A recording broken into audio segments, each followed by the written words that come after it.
ஆன்மீக பொக்கிஷம் சேனல் சார்பாக அனைவருக்கும் வணக்கம். போகமா முனிவரால் அருளப்பட்ட ஜனனசாகரம் என்கிற நூலிலிருந்து பாடல்களை பார்த்து வருகிறோம். சென்ற பதிவில் போகர் பெருமகனார் எம்பெருமான் ஈசனை சந்தித்து சிருஷ்டியின் நுணுக்கங்களை பற்றின தெளிவுகளையும் உயிர்க்குலங்களின் தோன்றல் எவ்வாறு நிகழ்ந்தது என்பதை பற்றின புரிதலையும் எம்பெருமான் ஈசன் போகர் மாமுனிவருக்கு எடுத்துரைத்ததாக சில கருத்துக்கள் புதைந்த பாடல்களை சென்ற பதிவில் மேலிருந்த வாரியாக பார்த்திருந்தோம். இந்த பதிவில் 1008 பிரம்மகலை என்று சொல்லக்கூடிய ஜீவ பிரகாசம் எவ்வாறு பிரிந்து இந்த உயிர்களை இந்த உலகங்களை இயக்குகின்றது என்பதை பற்றின குறிப்புகளை இங்கே போகமா முனிவர் நமக்கு விளக்கப்படுத்தியுள்ளார். அந்த பாடல்களையும் இன்றைய பதிவில் பார்த்தறியலாம். ஆகுமே பிரம்மணன் வாகனத்திற்கு அழகான கலை 3 ஆகும். ஆகுமே மாலேறும் கருடனுக்கு அழகான கலை 5 ஆகி நிற்கும். ஏகுமே ருத்திரர் ஏறும் ரிஷபத்திற்கு இயலான கலையட்டாய் சேர்ந்து நிற்கும். தாகுமே இந்திரன் ஏறும் யானைக்குத்தான் தப்பாது கலை 7 தானுமாமே என்கிறார். இப்படியாக பிரித்து கொடுக்கப்பட்டிருக்கக்கூடிய இந்த 1008 கலைகளிலே பிரம்மன் என்று சொல்லக்கூடிய மும்மூர்த்திகளில் ஒருவரான சிருஷ்டி கடவுள் அவர் பயணிக்கக்கூடிய வாகனமாகிய அன்ன வாகனத்திற்கு 3 கலைகள் பிரித்து கொடுக்கப்பட்டுள்ளன. ஆகுமே பிரம்மணன் வாகனத்திற்கு அழகான கலை 3 ஆகும். இது போலவே மும்மூர்த்திகளில் ஒருவரான திருமால் காக்கும் கடவுள் என்று சொல்லக்கூடிய அவர் ஏறக்கூடிய கருட வாகனத்திற்கு 5 கலைகள் பிரித்து ஒதுக்கப்பட்டுள்ளன. ஆகுமே மாலேறும் கருடனுக்கு அழகான கலை 5 ஆகி நிற்கும். மற்றும் மும்மூர்த்திகளில் ஒருவரான ருத்திரனுடைய ரிஷப வாகனத்திற்கு 8 கலைகள் பிரித்து வழங்கப்பட்டுள்ளன. ஏகுமே ருத்திரர் ஏறும் ரிஷபத்திற்கு இயலான கலை 8 சேர்ந்து நிற்கும் என்கிறார். மற்றும் ஒரு தேவாதி தேவேந்திரன் இந்திரன் என்று சொல்லக்கூடிய தேவர்களுக்கெல்லாம் தளபதி அவர் ஏறக்கூடிய ஐராவதம் என்கிற யானைக்கு 7 கலைகள் பிரித்து கொடுக்கப்பட்டுள்ளன. இப்படியாக இந்த பிரகாசத்தில் இருந்து இவர்களுக்காக இவர்கள் பயணிக்கக்கூடிய வாகனத்திற்கும் கலைகள் என்பது பிரித்து வழங்கப்பட்டிருக்கிறது. ஆகுமே பிரம்மணன் வாகனத்திற்கு அழகான கலை 3 ஆகும். ஆகுமே மாலேறும் கருடனுக்கு அழகான கலை 5 ஆகி நிற்கும். ஏகுமே ருத்திரர் ஏறும் ரிஷபத்திற்கு இயலான கலை 8 சேர்ந்து நிற்கும். தாகுமே இந்திரன் ஏறும் யானைக்குத்தான் தப்பாது கலை 7 தானுமாமே என்று முடிக்கிறார். ஆமே நமன் கலை 192 அழகு சக்தி மூலருக்கு 48. நாமே பூதலங்களுக்கு 13 ஆகும். ராட்சதருக்கு கலை 10 நலமாய் நிற்கும். வாமேவு மனிதருக்கு 12 ஆகும். மரளிதனுக்கு கலை அதுதான் 2 ஆகும். பூமேவு பறவை விலங்கி நீர் வாழும் புகழான உயிர்களுக்கு கலை 7 என்று முடிக்கிறார். இந்த இடத்திலே ஆமே நமன் கலை 192 என்று தொடங்கியுள்ளார். 192 கலைகள் உயிர் கொண்டு செல்லக்கூடிய கூற்றுவன் என்று சொல்லக்கூடிய யமதர்மருக்கு வழங்கப்பட்டுள்ளது. அழகு சக்தி மூலருக்கு 48. இதுவும் அதனுடைய பிரிவாகவே கருதப்படக்கூடியது.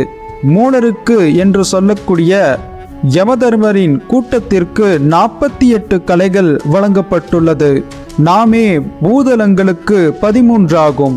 பூதலங்கள் பூமியினுடைய சிருஷ்டிக்காக 13 கலைகள் வழங்கப்பட்டுள்ளன. இதுபோக ராட்சதர் என்று சொல்லக்கூடிய ஒரு குலத்திற்கு ராட்சதர்களுக்கு 10 கலைகள் வழங்கப்பட்டுள்ளது. ராட்சதருக்கு கலை 10 நலமாய் நிற்கும். வாமேவு மனிதருக்கு 12 ஆகும். மனிதர்களுக்கோ 12 கலைகள் பிரித்து வழங்கப்பட்டுள்ளது. மரளிதன கலையதுதான் 2 ஆகும் என்று சொல்லுகிறார்.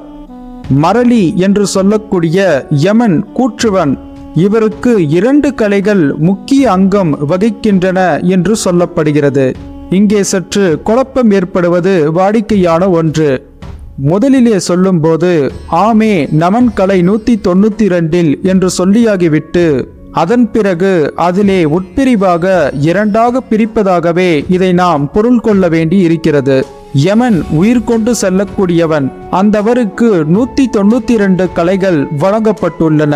இந்த 192 கலைகளிலே உட்பிரிவாக மூலருக்கு உயிர் கொண்டு செல்லக்கூடிய யவனுக்கு 48 கலைகளும், பூதலங்களுக்கு 13 கலைகளும், ராட்சதர்களுக்கு 10 கலைகளும், மனிதர்களுக்கு 12 கலைகளும், யமதர்மரின் ஆணைப்படி உயிர் கொண்டு செல்லக்கூடிய தூதுவர்களுக்கு 2 கலைகள் என வழங்கப்பட்டுள்ளன. இதை அடுத்தும் பார்க்கும்போது பூவேவும் பறவை விலங்கி நீர்வாழும் புகழான உயிர்களுக்கு கலை இயலாமே என்று சொல்லுகிறார். விலங்கினங்கள், நீர்வாழும் உயிரினங்கள், பறவைகள் ஆகியவைகளுக்கும் எல்லா உயிர்களுக்கும் 7 கலைகள் என்பதாக பிரித்து ஒதுக்கப்பட்டிருக்கிறது. இந்த பாடல் மூலமாக காணப்படும் இந்த பிரிவுகள் சற்று குழப்பத்தை கொடுக்கின்றன. முழுமையாக இதனுடைய விளக்கத்தை நாம் புரிந்து கொள்வது என்பது சற்று சிரம சாத்தியமான காரியமாகவே தோன்றுகிறது. ஆனால் ஒன்று மாத்திரம் நம்மால் உறுதியாக தெரிந்து கொள்ள முடியும். ஒரே ஒரு மிகப்பெரிய ஆற்றல் பொருந்திய அருட்பெருஞ்சோதியாக இருக்கக்கூடிய ஜீவசக்தி, பிராணசக்தி என்பது ஒன்று இருக்கிறது. இந்த சக்தியவே பராசக்தி, வாழை சக்தி, கிரியாசக்தி, ஞான சக்தி என்பதாக எல்லாம் சித்தர் பெருமக்கள் குறிப்பிடுகிறார்கள். இந்த மகா பெரிய சக்தியின் கூறுகளே சகலவிதமான உலகங்களும் அந்த உலகங்களில் வாழ்ந்து கொண்டிருக்கக்கூடிய உயிர்களாகவும் உருவாகி இருக்கின்றன என்பதில் நமக்கு இங்கே எந்தவிதமான குழப்பமும் ஏற்படவில்லை.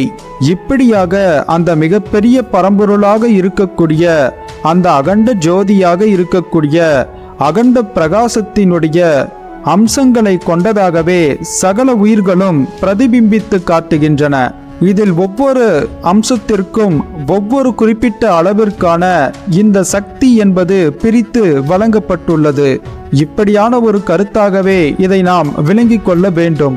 முன்பு சொன்னது போலவே சமாதி என்கிற ஒரு நிலை ஏற்பட்டு ஜீவ பிரகாசம் மீறிட்டு ஜீவ முக்தர்களாக ஆன பிறகே இந்த பாடலுக்கான பொருள் விளக்கம் என்பது நமக்கு புரிய வரும் என்பதிலே எந்தவிதமான சந்தேகமும் இல்லை. இருந்தாலும் நான் தெரிந்து கொண்டிருக்கக்கூடிய வகையிலே உங்களோடு கூட இந்த கருத்துக்களை பகிர்ந்து கொண்டிருக்கிறேன். இது உண்மையாகவும் இருக்கலாம், இதற்கு அப்பாற்பட்டு பல உண்மைகள் புதைந்திருக்கக்கூடிய பாடலாகவும் இது இருக்கலாம். எல்லாமே ஜீவன் என்கிற ஒன்றை குறிக்கக்கூடிய சூட்சமத்தை விளக்கக்கூடியதாகவே இருக்கிறது. ஏழுடனே தத்துவன உயிருக்கெல்லாம் எறும்பு கடை முதல் கலை 3.5 தான் நிற்கும். வாளுடனே 1000 கலையுமாற்றி வல்லதொரு கலையாலே சிருஷ்டித்தேன் நான். நானுடனே உரைத்திட்டேன் வடுகனுக்கு நன்றாக ஓர் 1008 மாற்றி. நானுடனே கைலைக்கு மேற்கதாக நலமான தேசமது 56 என்கிறார். கைலாயம் என்று பக்தர்களால் அன்போடு அழைக்கப்படக்கூடிய கைலாயமலை என்று சொல்லக்கூடிய எம்பெருமான் ஈசன் வாழ்ந்து கொண்டிருக்கக்கூடிய வாழ்விடமாக கருதக்கூடிய ஓர் இடத்தில் இருந்து இந்த கைலை தேசத்திற்கு மேற்கு பக்கமாக 56 தேசங்கள் இருந்ததாக ஒரு குறிப்பை இங்கே போகர் பெருமகனார் சொல்லுகிறார். தத்தி தவழ்ந்து ஊர்ந்து செல்லக்கூடிய உயிர்களுக்கு எறும்பு முதலாக மற்ற பூச்சிகளுக்கு 3.5 கலைகள் பிரித்து ஒதுக்கப்பட்டிருக்கின்றன. ஏழுடனே தத்துவன உயிருக்கெல்லாம் எறும்பு கடை முதல் கலை 3.5 தான் நிற்கும். 1008 கலைகளாக இப்படியாக பல உயிர்களுக்கும் பிரித்து பிரித்து கொடுக்கப்பட்டிருக்கிறது. இது போக மற்றொரு 1008 கலைகள் மாத்திரம் தனியாக பிரிந்துள்ளது. இது வடுகன் என்று சொல்லக்கூடிய ஒரு தேவனுக்கு மாத்திரம் கொடுக்கப்பட்டிருக்கிறது. வடுகன் என்று சொல்லக்கூடிய ஒரு தேவனுக்கு மாத்திரம் 1008 கலைகள் என்று சொல்லுகிறார். நானுடனே உரைத்திட்டேன் வடுகனுக்கு நன்றாக ஓர் 1008 மாற்றி என்கிறார். வடுகுதேவர் என்பவர் சிருஷ்டியிலே உயிர்களுக்கும் உயிர் கொண்டு செல்லக்கூடிய கூற்றவனுக்குமான இடையில் கருத்து பரிமாற்றங்களை செய்யக்கூடியதாக கருதப்படக்கூடிய தேவன், பாதுகாவலராக இருக்கக்கூடிய ஒரு சக்தியாக கருதப்படுகிறது. ஆனால் இவை என்னவோ நம் உடலிலே சூட்சமமாக இயங்கிக் கொண்டிருக்கக்கூடிய இயக்க சக்திக்கு சொல்லக்கூடிய பெயர்களாகவே இருக்கின்றது என்பதையெல்லாம் நாம் உள்ளூர நாம் புரிந்து கொள்ள வேண்டும்.